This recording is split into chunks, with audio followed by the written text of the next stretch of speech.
And welcome back to Cherry Records Stadium, where a 2-0 win against Barrow did, for a little while, move us into the playoff places, but a late Harrogate goal has left us just outside. We're joined by Kofi Barmer. Thanks for having me. Thank you for joining us. It's a bit warmer now. We're normally a bit cold up here, so we're just saying actually the weather's not too bad for you, is it? Yeah, no, the Irish weather's a lot worse than this. So 2-0 win, another clean sheet. How do you feel it went today? Good. I think, obviously, 2 clean sheets in a row. For me personally, it's a good start, but for the team, it's even better. That's what we're looking to do. You know, when you don't concede, you can only win games. Yep. But I think the main thing is we're doing the basics and we're doing it right, and that's given us every opportunity to win the game. How did you find the home debut today and playing in front of this crowd? Like, quite a good atmosphere today. Yeah, and I loved impressed. it. Yeah. From I was saying, obviously, I was speaking to Ethan Chislett before he came, and he was big on the fans are brilliant to get behind you, and today they were the 12th man. Yep. So they really sort of spurred us on, and when we were on the attack, they were cheering us on. When we were defending, they were giving you that extra bit of energy to make the tackle and make the block. Yep. So how are you finding, so obviously partnership-wise, your partnership with Lee Brown? How are you finding that?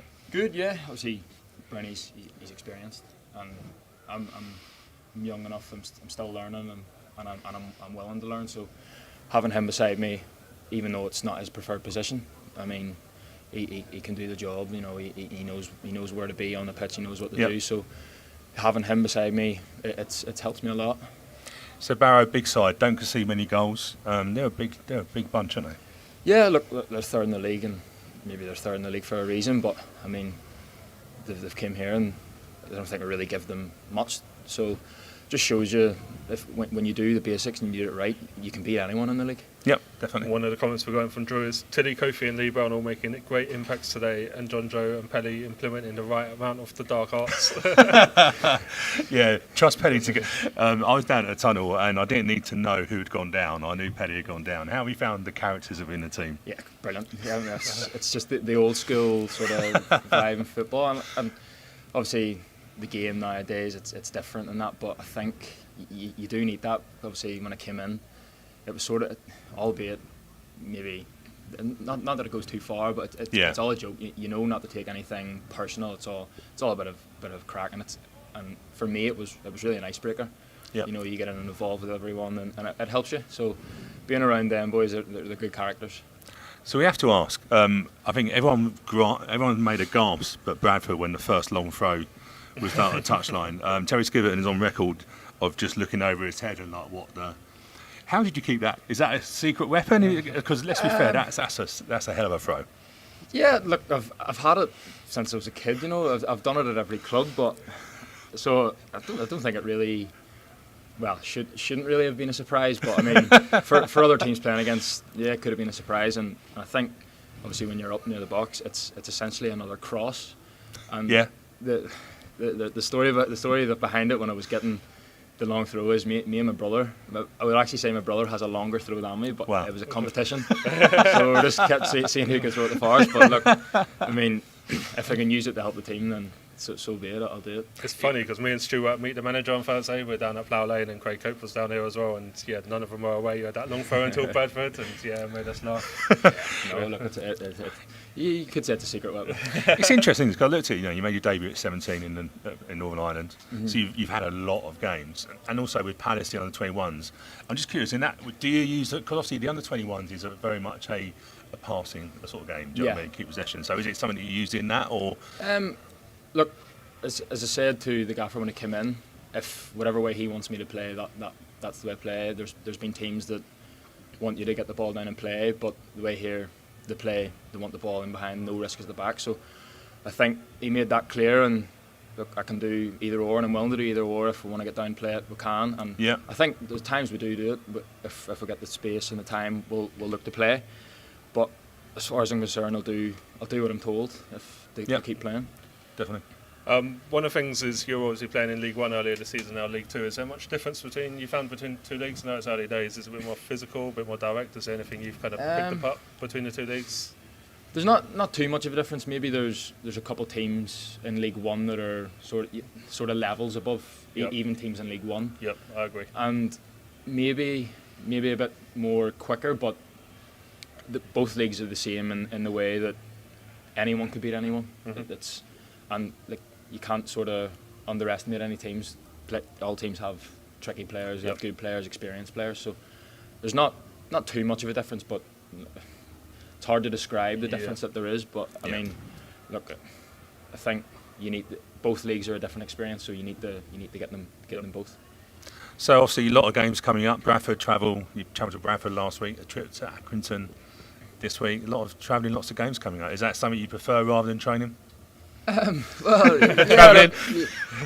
You want to play loads of games. That's sort of what you train for. But at the same time, having loads of games, it does take a toll on the body. But as long as you recover well and you do the right things, you'll be fresh and ready to go. But I mean, travelling's part and parcel. So you can't. You have to take it as it comes. Like. Yeah. What's recovery look like for you now? Then obviously, going up to Acton. Is it rest tomorrow? Yeah. In the change rooms there, we were like have the ice baths and I'll probably go home now and just put the feet up and watch a bit of TV. But tomorrow, weather dependent. This is lovely. This is summer.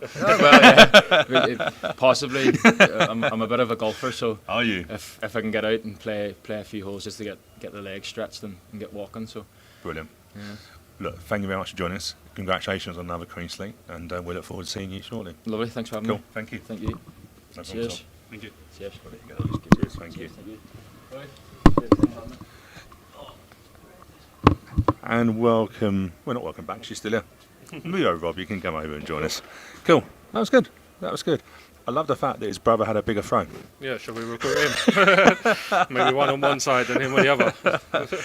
It is mad, isn't it? I think, do you know what? There's long throws and there's throws that are flat. Yeah. So sometimes a lot of height on it, but they're flat as anything, aren't they? Yeah. I'm glad. Who's the player from Stoke who used to have that? Rory Delap. Rory Delap. It's very similar to the way. And Rory Delap was very flat. Yeah, it was very flat. Same delivery. So. But it's nice to have something. Hey, look, I think in League 2.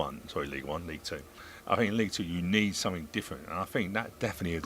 Their keeper today didn't want to come and catch anything. Nope. Punching a lot, wasn't he? Do you know what I mean? And I don't think the goals come from any direct throws, although it felt like when we got throws in their half, we could keep the pressure on them. Yep. On that, how did you find?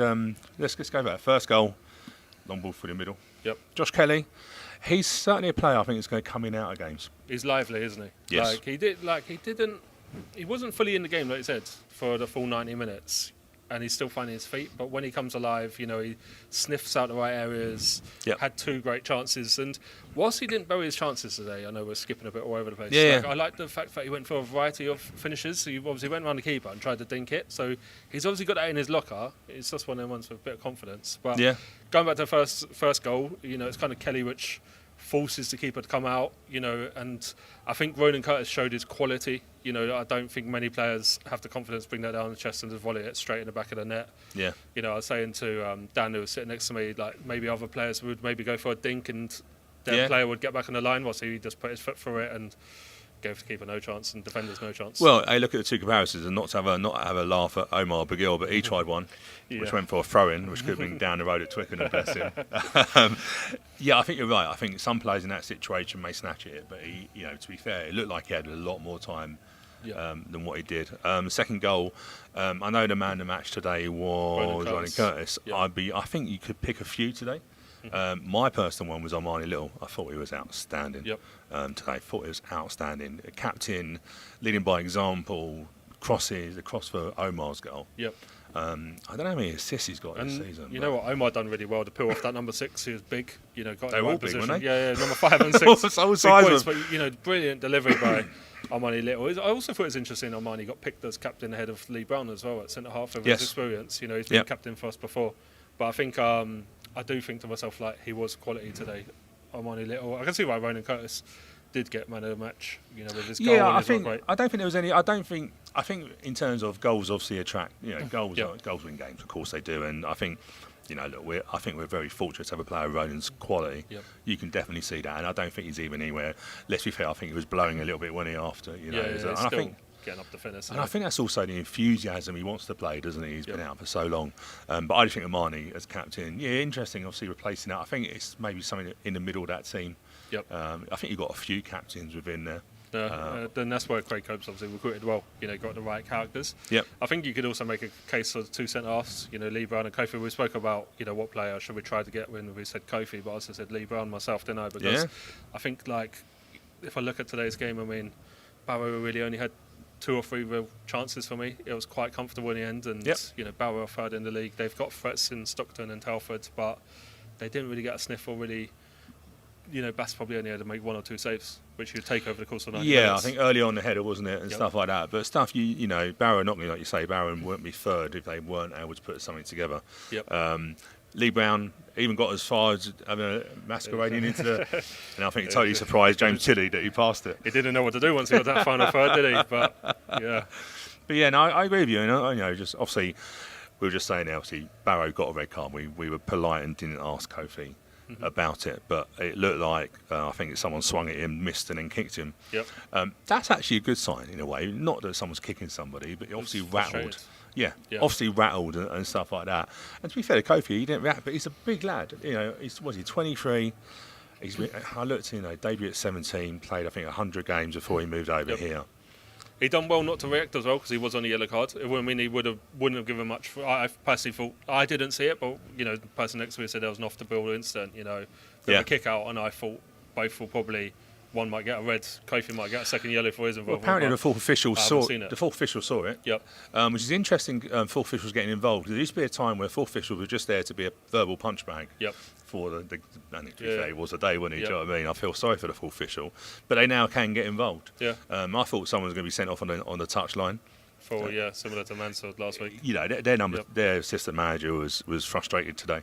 Yeah. But I think it was a case that there was when you're a big side and you're playing back to front. I think sometimes it's whoever gets the better of those decisions because there's a lot of 50-50s. Yep. But I was going to say also, James Baldwin in midfield. I thought today had one of his best games for us. So it is game, didn't it? Today with big, their high. strong. Yeah, I noticed I personally felt like Barrow went down quite easy looking for free kicks to then overload the box, in my opinion, today, and that's a tactic. And look, that's the dark arts of football. It's not me complaining about their tactics or whatever or antics. We've seen other teams do it like Wickham and whatnot, and you've got to play to your strengths. And I think that is definitely one of them from set pieces. So we've done well to keep a clean sheet today. Harry Pell within 5 minutes, he's fallen over in a. I must admit, I heard a yelp and I was like, "Is that Harry?" But again, if you look at the late end of the game when he went into a corner. Yep. Killed the game completely and frustrated them. Yeah. So I know we laugh about the dark arts of Harry Pell and he does them more than most, doesn't he? Yep. But I think that was perfect for him to come on and just kill the game. You want to win the game 2-0. We were in a playoff position up until Harrogate scored a late winner. Let's go through the quick scores. So, of course, we won 2-0 against Barrow. Crewe, I think it was a late winner against Crawley. Doncaster 2-1. Mansfield won significantly at Forest Green Rovers. That's interesting down the bottom there now. Mm-hmm. Stockport 3-1 winners at Grimsby. Harrogate late winner at home. I think we got them down in here in about a month's time. I would never have thought that would have been a 6-pointer for potentially getting that playoff place. But well done to Harrogate, a late winner against Accrington, who we go to on Tuesday. Morecambe, a winner against Sutton. Swindon, 1-0 against Salford. Newport win 3-0 against Walsall. And Bradford. Good result for Bradford. Weird, isn't it? Yeah. Wrexham strong at home. We know that from losing 2-0. But Bradford, I thought, it's difficult to judge them because, let's be fair, it wasn't the greatest of pitches up there. No. So I think you can't play football now, can you? I always wonder when you have a team when you have such a poor home pitch, how you can set your team up to play in a certain way. Yeah, I understand what you're saying. Do you know what I mean? Yeah. It's that one. But that's a really good win for Bradford, and I'm not too sure how the league looks, but obviously with us it's beating Barrow. It's interesting for me, Forest Green Rovers and Sutton both losing today because they've both recruited quite heavily in January, brought quite future players in, and Forest Green Rovers both have actually changed their manager. Obviously Troy Deeney's left, and Sutton have changed manager, but both struggling down there. So they need to start picking up points soon because they are getting cut adrift. And now, Mansfield don't score lots of goals. I think Mansfield are very mean at the back. So it's surprising for a 4-0 win. But hey, look, we go on to Accrington Stanley on Tuesday. Tough game. Obviously they've lost today. I think they were in form when we played them here, and they turned us over 4-2. And I think it's the first time that we probably see us get turned over a real physical side. Not only were they in form though, but I think that was a really below performance for us that day. We just, we were slow out of the blocks that day. And then we obviously followed it up with a quite poor performance in my opinion since Harrogate, but that seems Yeah. like the only blip this season we had Yeah. was them 2 games. Since then, I can't really fault any others. No, I agree. You know. We don't tend to lose 2 back to back, or if we do, we don't go on Yeah. too much of a run. But yeah, obviously Accrington. So chance gets some revenge against Accrington. Of course, we get Morecambe come here, chance for a bit of revenge, and then we get Crawley, and it's so weird when we play back to back so quickly. Yep. On that side of it, but It's true. One of the questions I want to ask you: what do you make of JJ getting a new 2-year deal? Obviously, we've just beat Mansfield, we've just beat Barrow at home. Pickup had a point away from Bradford. I think yeah. some fans on social media still should maybe think we should have left it a bit later in the season. But do you think it's the right decision? Or I heard you pre-match when you were saying about what Craig Cope said about when you were discussing new contracts with players and stuff, and it was something that actually, I'll be truthful, I didn't think. But you're right. You know, if you're having a conversation with a player and they're going, well, "What are you doing, Gaffer?" Yeah. You know, so you want loyalty from that. And I think, do you know what? I think with JJ, I think he had a very tough last season. Probably one of the toughest meet the manager or things in that. Well, I Back think in the last year. yeah. But do you know what? He stuck with it. We stuck with him. I don't think you can argue we are progressing. Yeah. You know, like how many times did we have? If you think at the beginning of the season, we were literally all like anxious when we were leading going into the final minutes here, weren't we? And you could feel the anxiety. Now it's just like we'll just kill the game. We're going. I don't know how many wins that is at home. Must be what, 7 or 8 now easily. Well, one of the things he got asked this week was about substitutions, and he said about the experience on the bench, and looking around and knowing you've got a Howie Pell who knows the dark arts of time wasting is perfect to have. Good subs. Sassy coming on. Yeah. John Joe, who apparently got his first 6 minutes. It's weird, isn't it? He played against Mansfield last home game and then comes back and plays on the other team. Yep. But I think he got 8 minutes today. I like John Joe. I think he's, whenever he's played against us, he's an absolute handful. He knows the league inside out, doesn't he? Yeah. Spike showing me something here. We've got a stat. Come on, bless. This is Tim, isn't it? So, yeah. This is great TV, by the way. We know what we're looking at.